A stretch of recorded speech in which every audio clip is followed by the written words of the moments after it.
আল্লাহ বলে, কিরে ফেরেশতারা, ঘটনা কি? এত খাবার কেন? আল্লাহ রোজা রাখছি। কি চায়? আল্লাহ ক্ষমা চায়।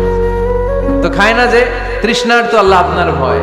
আমার দেখছে না, আল্লাহ আপনারা দেখে নাই। জান্নাত দেখে নাই, আমার জাহান্নাম দেখেছে আল্লাহ কিন্তু জানে। তারপরে ফেরেশতাদের মুখ থেকে বের করা হবে। সুবহানাল্লাহ পড়েন। আমার জাহান্নাম দেখেছি কিনা বলো। ফেরেশতারা বলে, না জাহান্নাম দেখে নাই। আমার জান্নাত দেখেছে কিনা বলো। জান্নাতও দেখে নাই, কিছুই দেখে নাই, আপনারেও দেখে নাই। আল্লাহ এবার খুশি হয়ে যাবে। আমার খুশির জন্য, আমার ভয়ে তৃষ্ণার্ত ক্ষুধার্ত সামনে খাবার হাত বাড়ালেই খেতে পারে, গ্লাসটা তুললেই পান করতে পারে, আমার ভয়ে খায় না। আমার ক্ষমা চায়, আমার কাছে ক্ষমা প্রার্থনা করে।